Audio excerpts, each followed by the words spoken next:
Good afternoon, ladies and gentlemen. On behalf of Art Forum SF, co-sponsored by South Asian departments of UC Santa Cruz, Berkeley, and Stanford University, we welcome you all to SALA 2023. The topic for this session is Chai GPT, Genuine Pure Tea, and our guest speakers are Sajani Amarasiri, Monica Sunny, Mo Dasgupta, and Ashmit Patel, who are in conversation with Madhushri Ghosh. Madhushri is the award-winning author of Khabar, an immigrant journey of food, memory, and family. Just a few house rules before we begin our session. Please put your phones on silent. No flash photography or recording. This is going to be a 45-minute session, followed by 15 minutes of Q&A. And then after that, Madhushri will be signing her book right outside in the courtyard. So with that said, let's give our panelists a big round of applause. Thank you so much. How's everybody doing? You had your morning cup of chai? It's my honor and my pleasure to be part of SALA 23, and thank you to the organizers for inviting us to this amazing panel. And as we do with chai, as we do with tea, this is going to be a conversation. So I hope you get to know these folks. I hope you get to know their vision, but also talk about it from a cultural and an artistic perspective. My name is Madhushri Ghosh. I thought I'll start by introducing you to our panelists and start with some questions after that. Get your questions ready. We'll have at least 15 minutes of that. If you want more, folks will be outside too. So we'll start with Ashmit Patel. Ashmit is the founder and creative director of Ahista Tea, which is how tea should be, Ahista and slow. He's a first-generation Indian American, and he started Ahista in 2019 from India to empower women artisans in the subcontinent and to elevate the concept of handcrafted teas globally. Since then, Ahista Tea has expanded its offerings onto tableware in the hospitality industry, and he and his brand have been featured in major publications like Forbes, GQ, and Vogue. What I would also recommend all of you is to go to Ashmit's personal Instagram page and see how it's done. It's got well, it has something to do with tea, but primarily to do with cooking, and food is what makes us happy. Next, we have Monica Sunny, who's the CEO and founder of the Chai Box. The Chai Box is a small batch tea company which specializes in loose leaf tea chai blends, which is inspired by different regions of India, and chai concentrate using ethical and sustainable practices. Monica started this in her own kitchen, in her own house, trying to teach her boys how to use chai ingredients to make different spice blends for chai. That in turn became what her boys called the Chai Box. Chai Box started in 2016 December, and in 2021 has grown into one of Oprah's favorite things. Her box is sitting right there, so take a look at it and understand why it is what it is. The Chai Box's goal is to implement an ethical business practice from start to finish, and so they source their spices from small-scale farmers in India who practice sustainable farming. They also practice sustainability by composting leftover mulch from chai production and by using minimal and biodegradable packaging. That's what Chai Box is. Next, we have Sajani Amarasiri, who's the CEO of Cola Goodies. Cola Goodies has a stall right outside in the marketplace, so please feel free to go there and visit her store. Sajani really comes from a tech supply chain background, which in turn means that she was part of Microsoft and Amazon. You could have guessed that. But what she does now is to combine the supply chain and the tech background into looking at what Cola Goodies brings, which is her immigrant roots, into translating a Sri Lankan heritage into modern life in the States. Through Cola, Sajani is proud to honor her roots while making wellness fun. And finally, we have Mo Dasgupta, who is the founder and CEO of Brook 37, the Atelier. Mo is a trend-setting disruptor on a mission to spark the American tea movement. We did have the Boston tea movement a few years ago, if you guys remember. She's sparking something else here. So what Mo has done for a long while is focus on diversity and equity and inclusion in her corporate life. Brook 37 is a woman-first organization where 90% of the team members are women, not by design, but by pure talent. And what she does is focus on the skillful curation of the world's rarest and most exclusive teas. We'll hear a lot about that in a bit. Please welcome the panelists. You can see there are a few goodies right at the back. Ahista tea sachets, which you can certainly take a look at the others, and I welcome you guys to come and talk to them after this panel is over. All right, so let's get to the business of Chai GPT. It was not my idea, but you guys are here because of this, so thank you. Genuine pure tea is what we have converted GPT into, and if anybody knows anything about the diaspora or our immigrant roots, nothing is genuine. Whatever we have done is transferred from one spot to another spot where our borders are porous and we exchange ideas throughout history through immigration, migration, and indenture. So to that point, let me pass it on to our panelists. Tell us a little bit about the how, the when, the where, the why. Primarily because in a market that has tea as a commodity, why do we shine now? In terms of chai? Sure, since it's Chai GPT, yeah. Why chai now? I think to me, chai is a legacy beverage. Everyone, I'm assuming, sitting here, they might have a recipe that's been passed on from generation to generation, whether it's a chai masala form or whatnot. And it's a deeply personal thing as well. We all have different preferences as to how we take our chai, how we enjoy it, how we want other people to enjoy it, whether it's the recipe itself or the processes of enjoying a cup of chai. So I think it's evolved over the years, and I truly believe that we're in a place now where we're able to share that story to a larger audience, because it's widely accepted now as a world beverage, as opposed to not something that is exclusive to the subcontinent. So, yeah. Can you guys hear me? You can hear me? Oh my, is that better? Oh boy, yeah. I just wasted 30 seconds. I'm sorry. Next one. Organizers, can we turn off the fan so we can sit in the heat?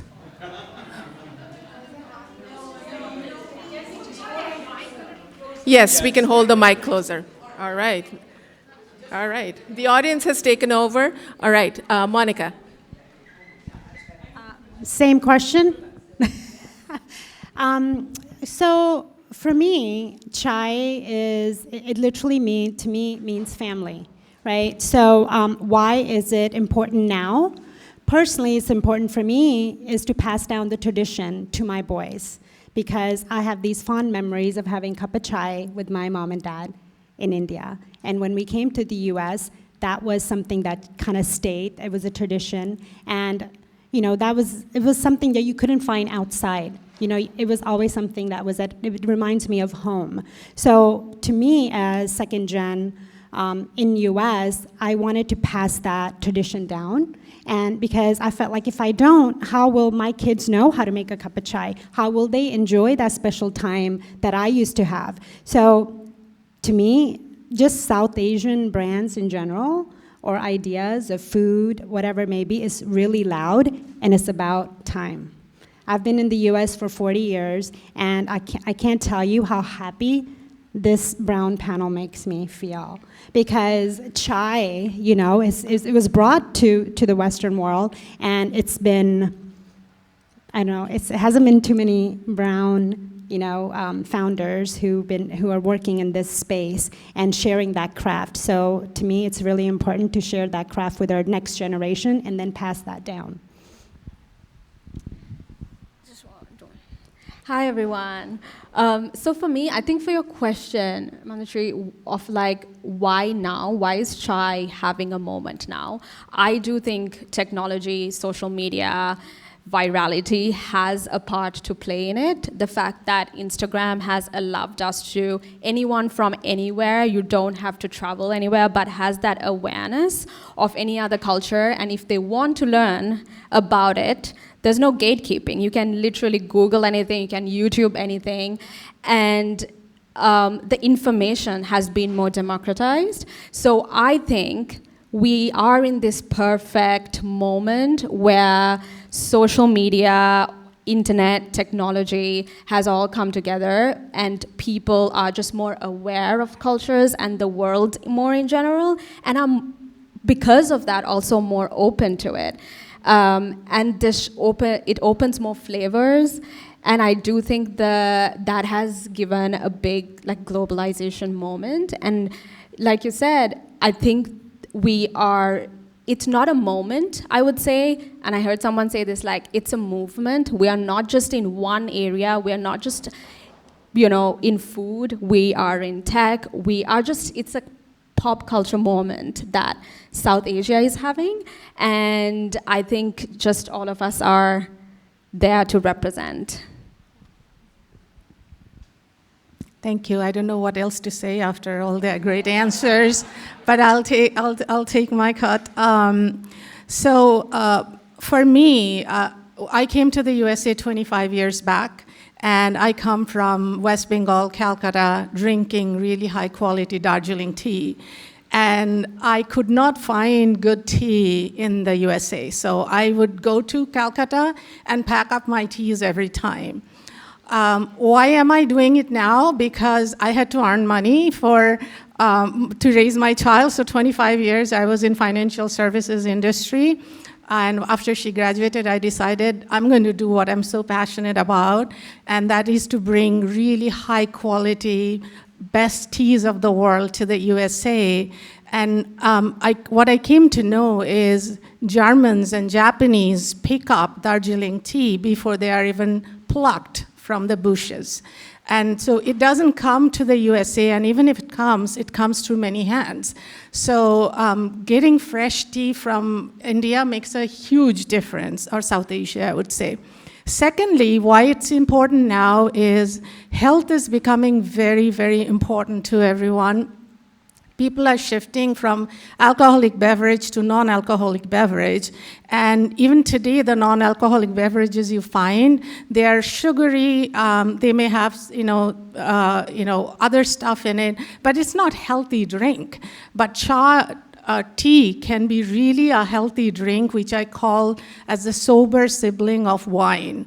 If you have pure Darjeeling tea, it depends on the flavor depends on the region, the temperature, the altitude, the year, the climate condition, how it was plucked, how it was processed, just like grape. And that knowledge has to be disseminated to everyone. And I think it's a great time for tea to come in as a non-alcoholic beverage. Thank you for that. Who knows about first flush?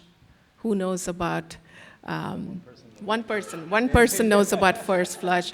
Who knows about CTC and the full form of CTC? Oh, look, we have 3 people here. So we are now going to move into politics just because.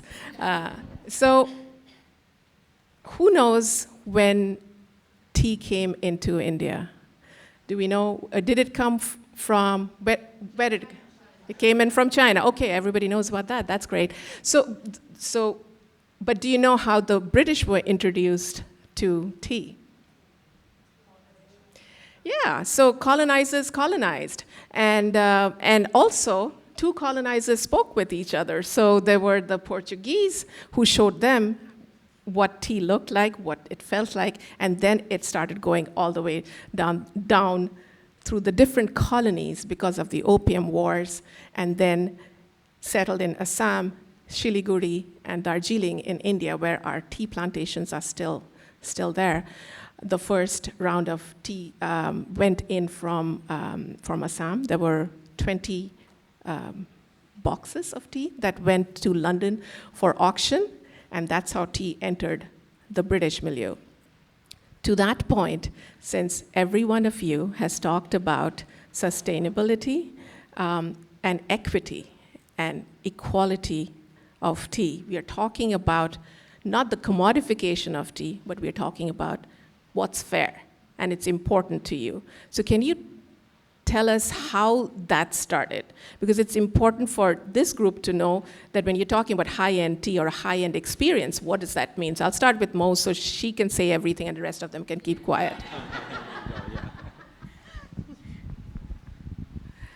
Thank you.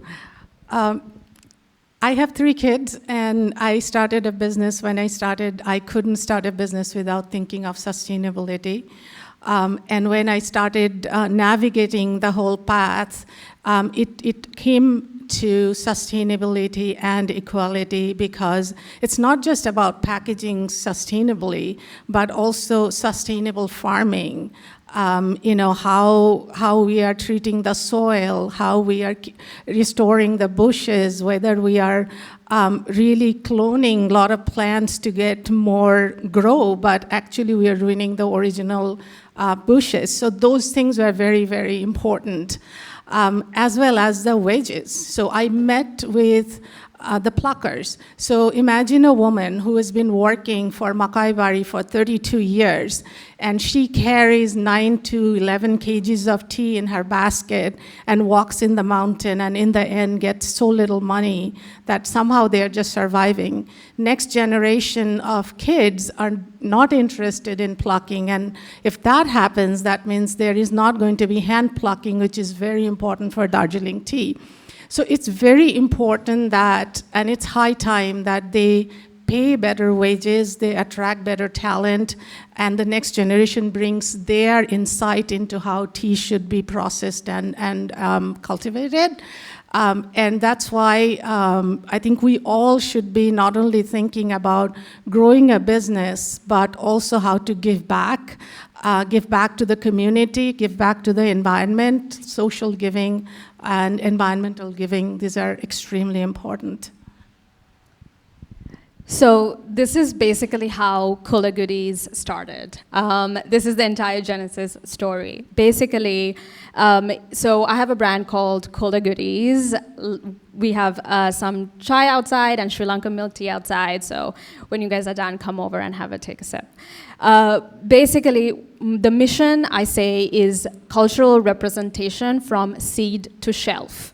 And that means throughout the supply chain, including if you look at our packaging, the design, that's Sri Lankan artists and Sri Lankan graphic designers. When I started this, turmeric latte was very popular in America. And I was looking around, I'm like, where are the brown founders? The 2 or 3 most popular brands that were out there selling turmeric latte, they were definitely not brown. And I was like, why can't we do this, right? And that's when I left my tech job, and I just drove around Sri Lanka and I haven't been, so I came here 12 years ago, straight to go to college. So that was my first time in America, second time on a plane. It's not very easy to get off from an island. It's extremely expensive. So my dad had this thing, you have to earn your way onto a plane. So, a very brown dad. And then, so I earned my way onto a plane, and then I came to America.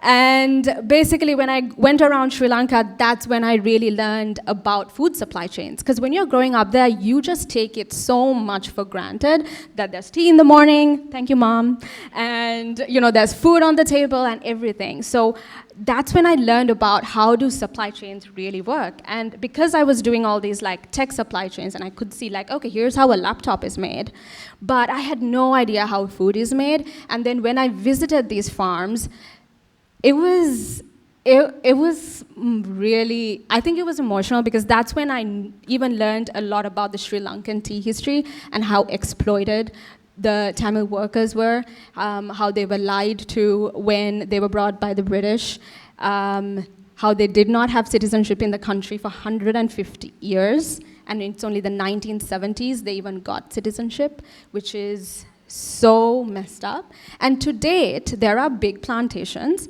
where these workers are working, and they're actually called plantations, which is itself is such a big problem, right? So what we did was, then I learned about smallholder plantations. And smallholder plantations are where workers own their land. And there's people who are around there working in these, but they're paid fairly. There's small factories in the neighborhood that process the tea.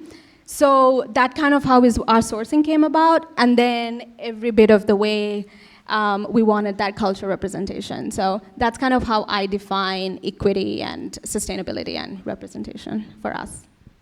Great.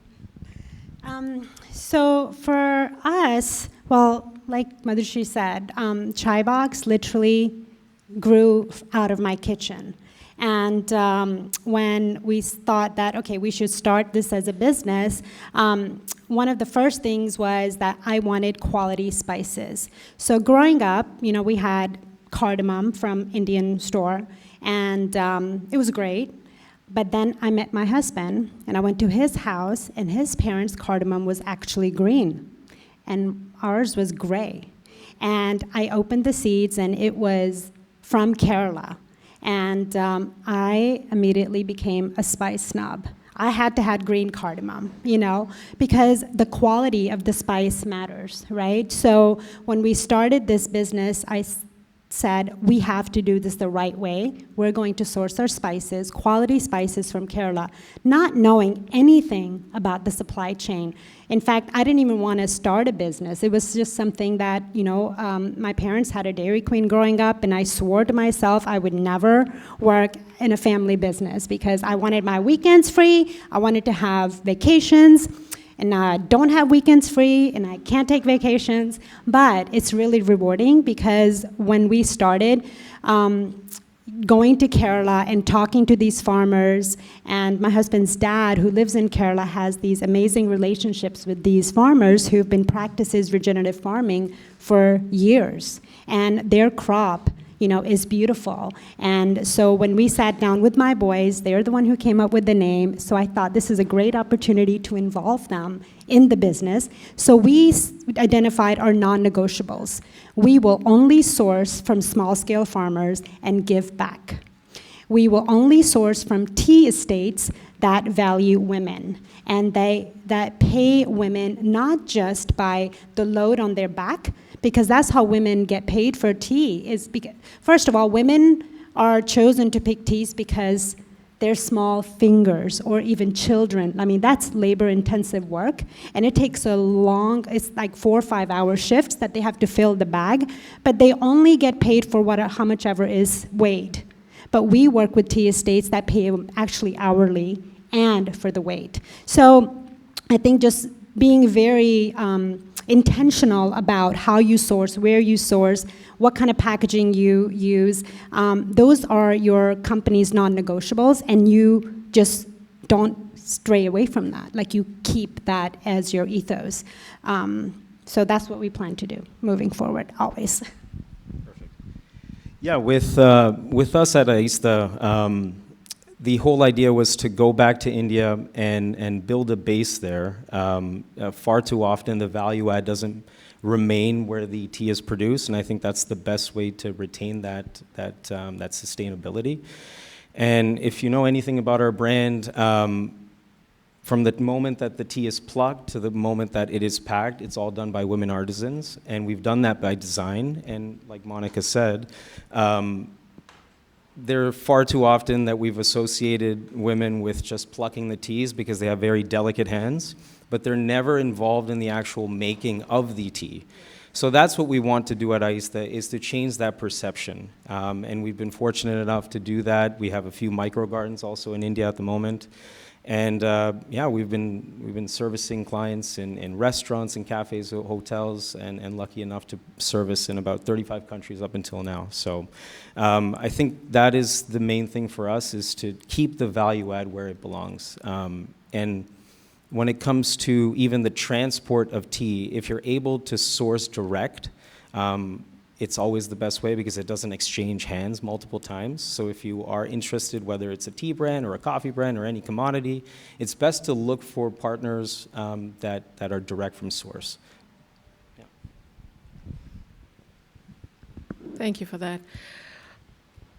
I think we just had a discussion on us having a moment. And I think we've had this moment, people just didn't notice us. So when you're talking about sustainability, when you're talking about the politics of tea, perhaps in the audience, the only thing I would ask you to do is when you go back and get your cup of chai, just look for where it comes from, and are you being fair when you pay the price you do? It's up to you. It's a free country, last I checked, so you can do whatever you want. All right, now let's talk a little bit about tea ceremonies. We don't talk about tea as an elevated drink as much. We talk about tea as something that connects communities, that we sit around.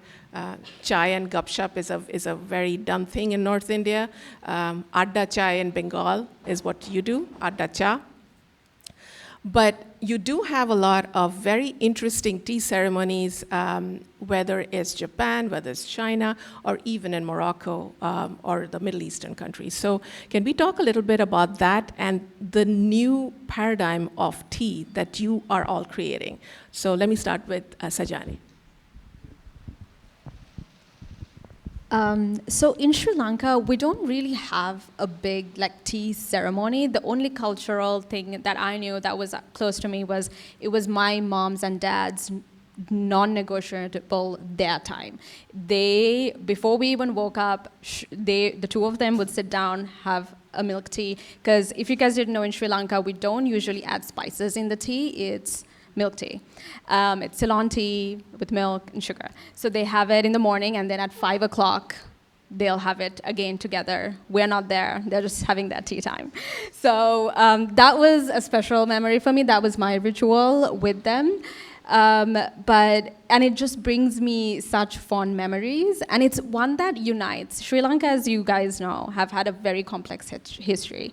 And no matter which culture, which religion, which race, it's, I think, the one thing that really brings everyone together. I told you guys in the call before, there's a scene in Funny Boy, which is the movie, and there is a fight going on with the Sinhala dad and a Tamil dad or whatever. And then they yell, and in the middle they're like, want to come in and have some tea? And then and then the fight is squashed, And then, so I think it's just one of those things that just brings together people.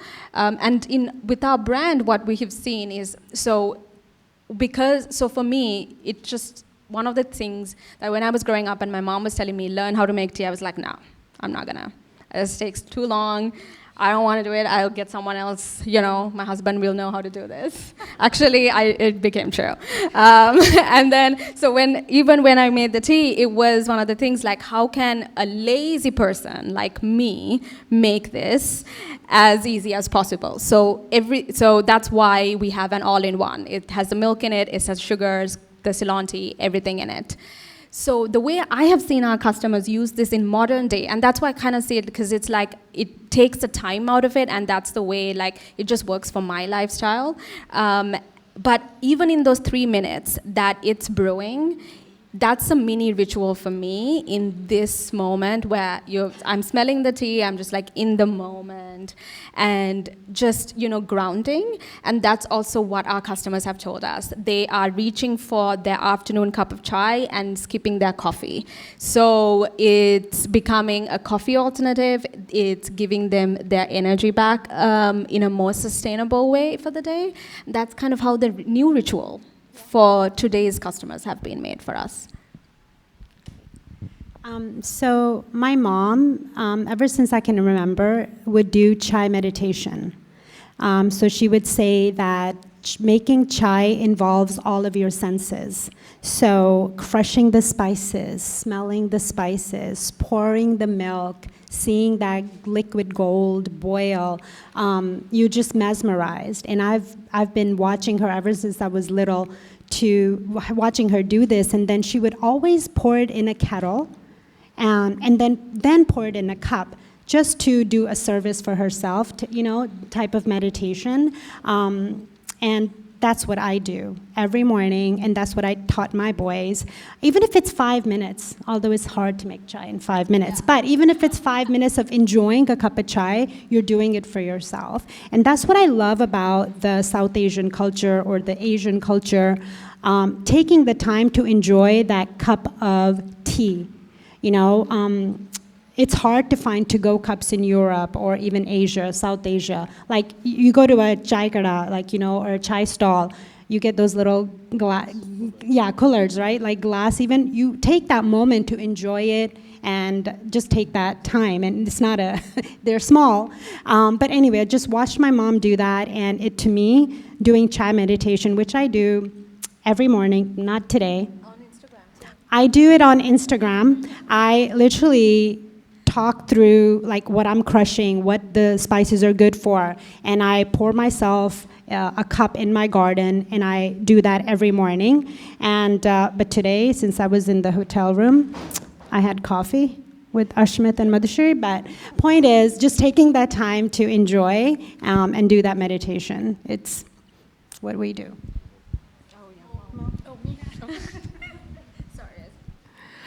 I think if you are from South Asia, all of you have some or other ritual growing up with tea.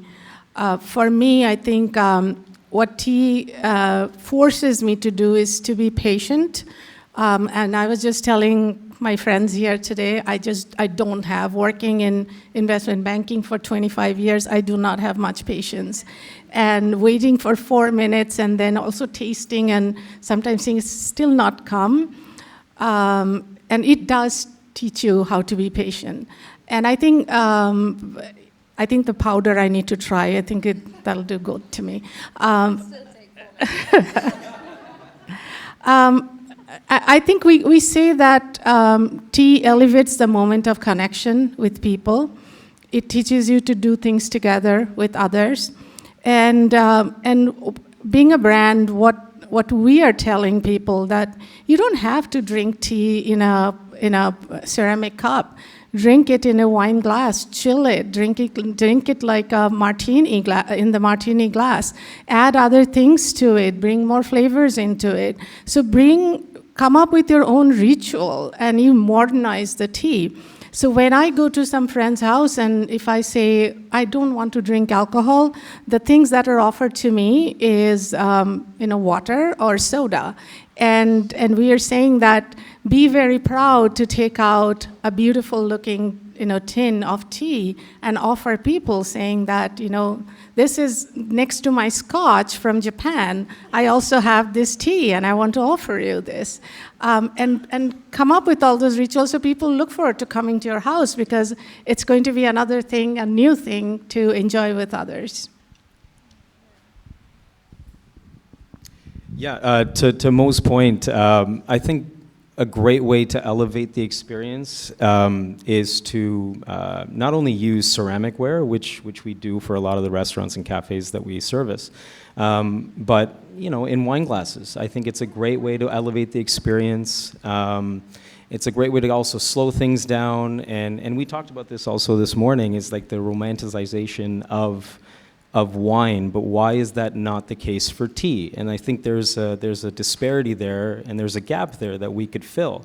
And so a lot of, like for us at Ahista, a lot of the restaurants that we service, don't be surprised if the tea is served in wine glasses. It's great. Presentation-wise, it just adds a nice, elegant touch to it. And a lot of people don't know this, but when it comes to tea, there's more flavors in tea than wine. A lot more flavors. And so, again, experiment with it, see what works best for you. I understand with chai specifically, it's more of a casual ritual in most households. But this is a nice way to bring people together and try a commodity a different way. So the purpose of Sala 23 is changing the narrative, and as you can see, these fine panelists are doing a great job of that. one last topic about this before we open it up to all your questions, which I'm sure you're furiously writing on your phones, is to talk about changing the narrative and not talk about climate change would do this a disservice. Climate change is affecting how tea is produced, what's happening to the quality of tea, and very similar to wine. So how are you dealing with it given the price of a cup of tea could be exorbitant for someone?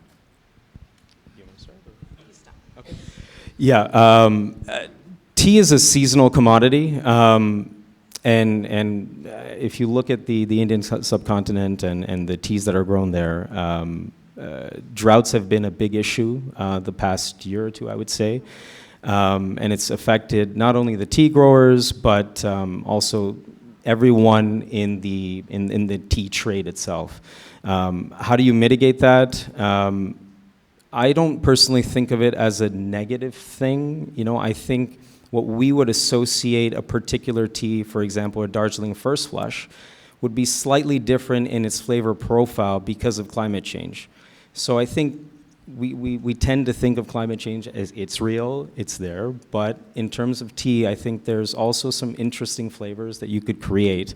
Given, again, there's a term that we always use in the industry, it's called tea terroir. It's the altitude, the amount of precipitation, and the like, and I truly believe that there is ways in which we can mitigate it, but also there are different, flavors that we could bring to the market that people may not associate it with. So are you saying you're changing tea? I don't know if I'm changing. That's what he just said. He's changing tea. There you go. Yep. Changing the tea narrative, is that what we're talking about? Okay. To climate change. All right, I'm going to give this to Mo. Wow. This year I have been, my brand launched in January of this year, so I'm the junior most here when it comes to business, so thank you so much.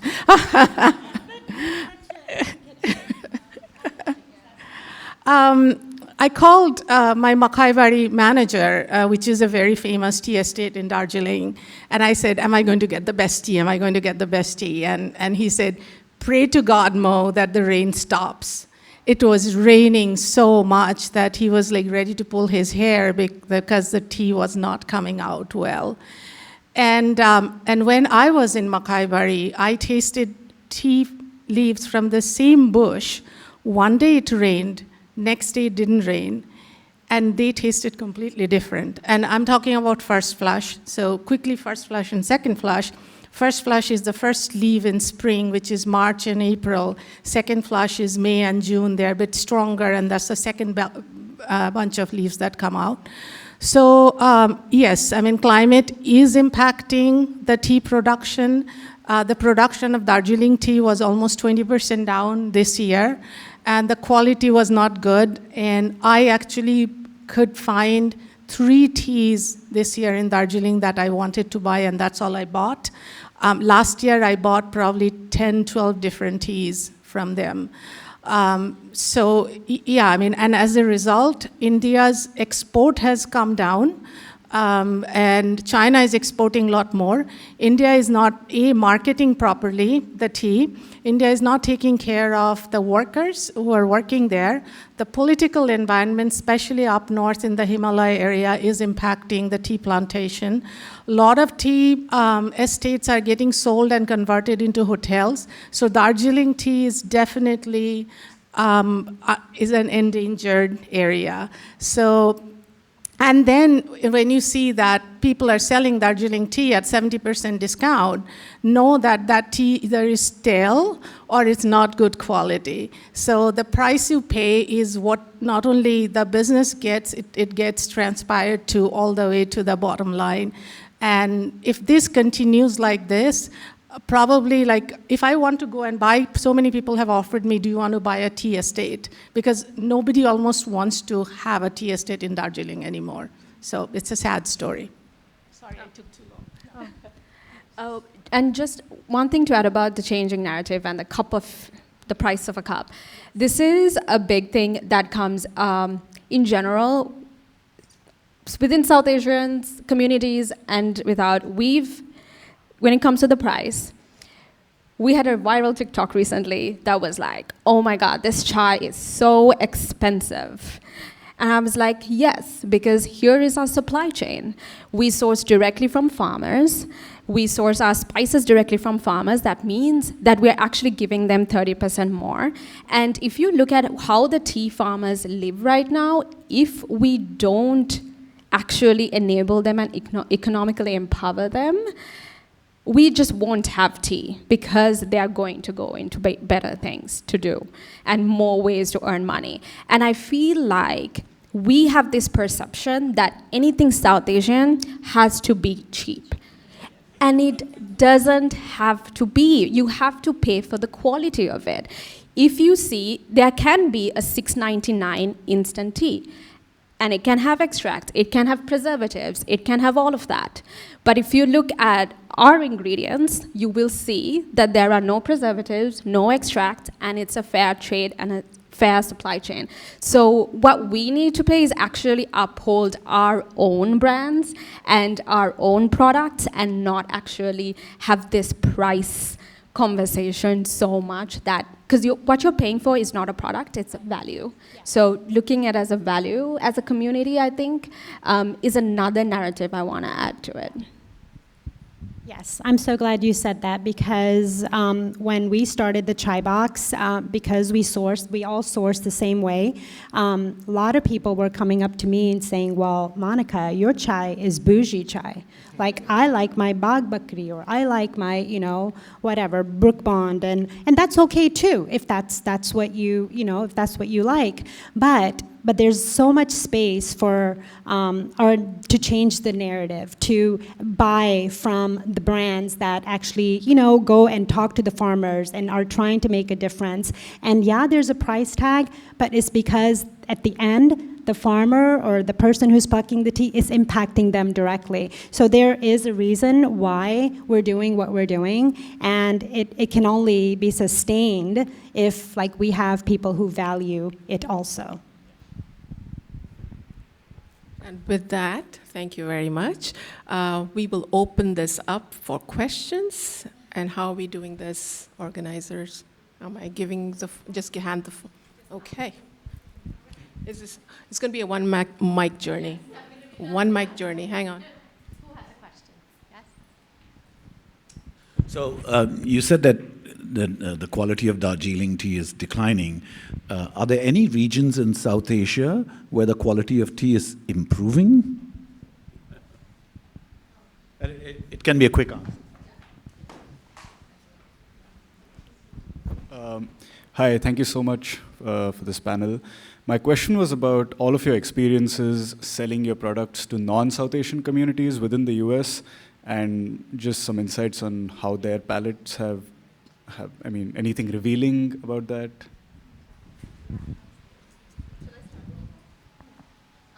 I can start because a lot of our customers are actually, sorry? Oh, into the mic. I think about 50% of our customers are non-South Asians or more.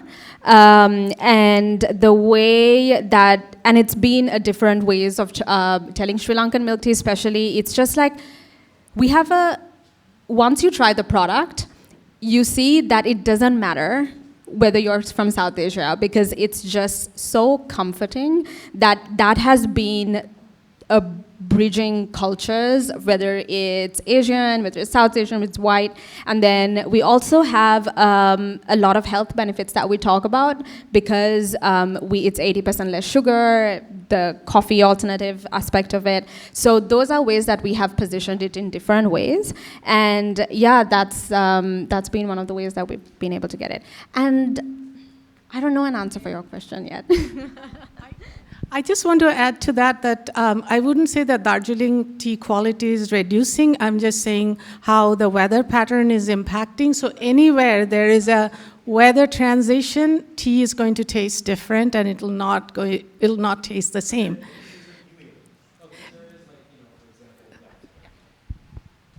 There's a lot of tea-producing regions that we may not, like most, I'm assuming, that have never heard of. For example, you can grow tea in Manipur, in Meghalaya, in Bihar. That's where we source a lot of our teas as well. And so, relative to Darjeeling, yes, there are tea-producing regions that do very well right now. I think we also have to understand from the perspective of how tea really started in India and Ceylon, is it was brought there and cultivated. So I think it is also time for us to now consider climate change and what that's doing to the region. So yes, Darjeeling tea like it existed may not exist, but there are other regions, and we have to be open to the idea of expanding the narrative beyond certain regions that we were familiar with.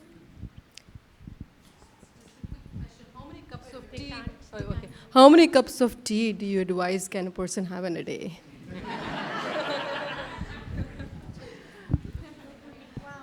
I mean, it depends how much you can handle.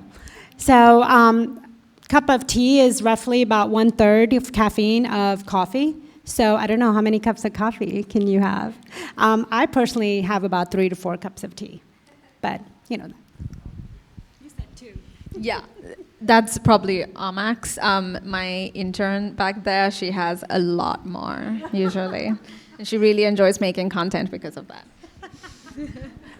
I would just quickly say it depends on the person and what tea you are drinking. So there are low caffeine tea, there are health benefits tea, there are chai tea, there are other teas, so it depends. So I'm sorry.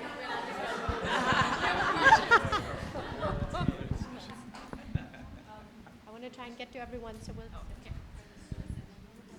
Have you all thought about starting a South Asian tea foundation or something in the US? Because there's a lot of founders that are coming up, and I see all of them on Instagram, and I think if you joined forces, I feel like it might be.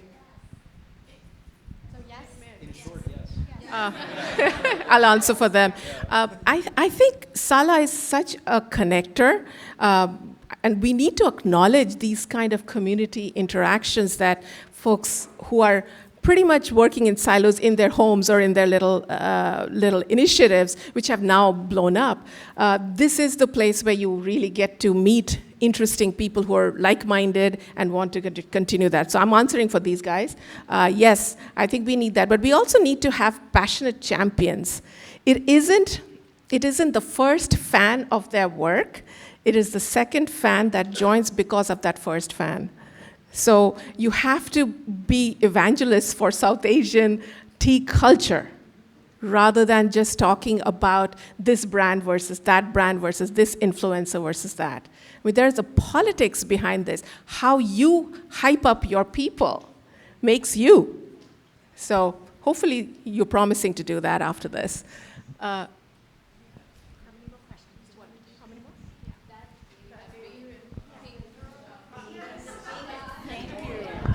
Thank you. The lady in the pink was... No, actually, I'll come up. And actually, it was the question that you were asking earlier about the tea ceremonies. I mean, that is really fascinating. And, I know that from Kolkata, and it's a big thing when you don't want your water to actually boil. It has to come to some 90 degrees or something, and people go into this whole ritual thing of soaking it for 3 minutes and all that. And in Japan, where the whole ceremony is much more important, when you're kneeling and looking at each other, if you've ever seen one of those ceremonies, and you're whisking the tea till it's cold, right? And you have this thick green thing. And I was just thinking, it's so similar to what we believe, the harmony, the exchange of, honoring your guest and the respect and the purity of the tea and the ceremony. So I wanted to say I really loved that question, and I wish sometime we can have a little more of, your own understandings of how that works for a ceremony, right? We don't think about pouring the tea in and waiting for 3 minutes as a ceremony, but it is. Thank you. I think after this, you should talk to Mo and Brooke, 37, the Atelier. What Mo's group is doing is elevating what tea is, the tea ceremony itself, in addition to looking at it from the perspective of a tea sommelier. So after this, please go talk to her and talk to her about what she knows about Darjeeling tea and beyond. high tea has been an amazing, amazing invention of colonizers. Don't lie, you all have been there. You've been there, you've gone, and it's been fantastic. I know, and it's fantastic. It is time now, if we are trying to change the narrative, that we also look at ceremonies that we create. And it may be ceremonies that's been passing down from your families, but there will be another family that's interested in it. You want to look for the second fan of your work. So let me pass it to Monica, because she has a tea ceremony at her home. Yeah, my team, yeah, that's right. Every morning at the chai box, I do that. But no, my tea ceremony is with my boys. That's what we used to do every Friday after school. They would come, I would make chai and have samosas, and they would come, and I pour each other cups of chai and sit and just talk about their day.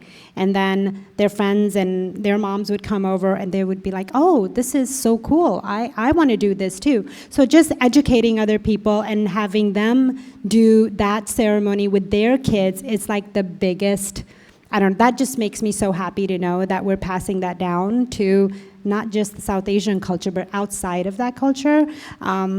So it just brings people together.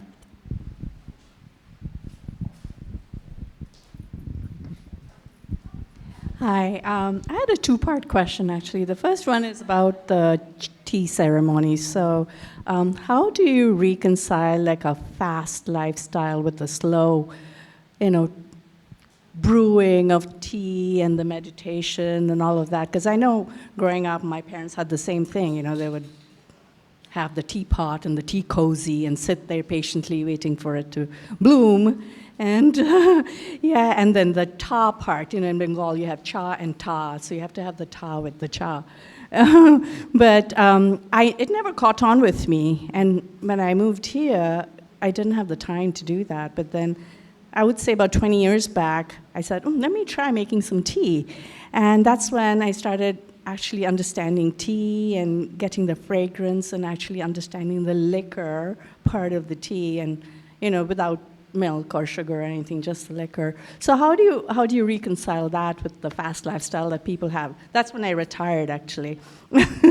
So that's one question. The second one is climate change. Are you aware of any cultivation practices that are being done in South Asia to address climate change and the cultivation of tea?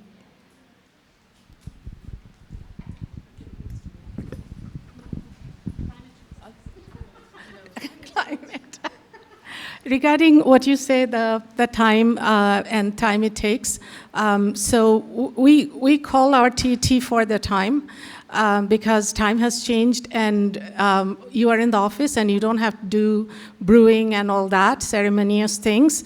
So what you can do, and again, I don't slap on my wrist because I'm going to talk about my brand a little bit. You can have like big tea bags. So what we did to solve it is really large size tea bags. And even though you're using a tea bag, the tea is going to come out really well, because tea leaves needs a lot of room to brew and expand. And most of the tea bags that you get are like small size and dust inside. So if you have the right type of tea leaves and right type of tea bags for it, you can do that ritual anywhere you are. So when you're on the go, you can carry. There are a lot of people I know who carry their own tea when they travel. So people are carrying like some of our teas because they're traveling. So that's one way of doing it. Regarding the climate change, there are discussions that are happening in India in Tea Board. There is huge money required for government support, and I don't think the support is there where it needs to be, because they have to almost like redo everything and replant stuff to fight the climate change. So yeah, it's a work in progress. Yes. I just wanted to share with you that we have created a chai concentrate for my boys, because now they're in college. They're like, Mom, this takes a long time. This was nice when you used to make us chai, but how do they still want to have that moment with chai, but now we have a concentrate, which me and my oldest son came up with, so you just add milk to it, and he puts it in the microwave, which I'm not a big fan of, but the end result is the same. Like, it's quick, and he puts it in his carafe, whether he goes to class or not, or if he's just sitting enjoying that. But I think end of the day, it's like how you feel, and that taking that time for yourself is that ritual. I just wanted to add to that. If you look at the panelists, a lot of them are from different generations. The newer generation is doing some fascinating work, whether you look at millennials, Gen Zers, and soon the alphas. Those are the people who are going to change the world because we messed it up for them. So I think we need to pay attention to what we are talking about when we say we want something fast. The whole point behind us trying to change the narrative is that fast is not always good. If it were good, we would not be having a 1-hour discussion on this. So if that's the case, then how are we changing it? It is quite okay to stop. Why are calm apps so popular? It's because we all need to slow down and we're not listening to our bodies. Next question. Yeah, one last question here.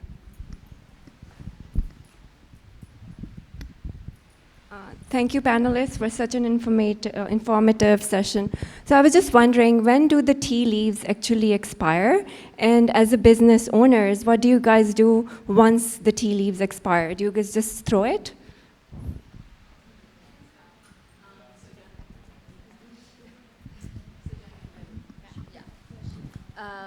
So for us, we buy small batches. So none of our stuff, actually we have a problem of keeping in stock rather than ever expiring or having overstock. You guys might have more technical knowledge of this, but from what I know, it's about 1 year, at least, like you can keep it and it's still fresh. Maybe 2 years it goes stale, but I don't know whether it expires. Just it stays changed. Yeah, it can become stale. It can become stale. Sorry. The pure teas can turn very stale after, say, 10 to 12 months.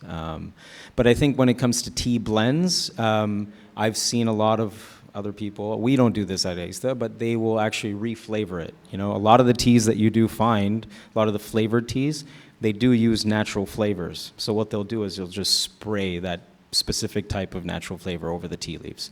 And they can last for way more than a year. So, yeah. I actually disagree a little bit about tea expiring. Tea only changes its quality when it's exposed to air and light. So if you keep it airtight, tea does not degrade its quality. If you store it properly, it doesn't degrade in quality. However, FDA requires us to put expiry date for any food item. So we had to put like 2 years as a shelf life. But as tea leaf, if you store it properly, it should not be expiring.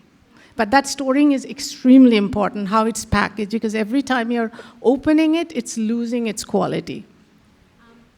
One more thing, if you do have expired tea, because it says best by, you can always compost it, because tea leaves have those tannins that are really good for your garden. In fact, we call it chai mulch. Everything that the concentrate, the byproduct of that, we actually use it for, a lot of farmers come and pick that up, and it's really, really good. Just make sure you wash your tea leaves off of sugar and milk.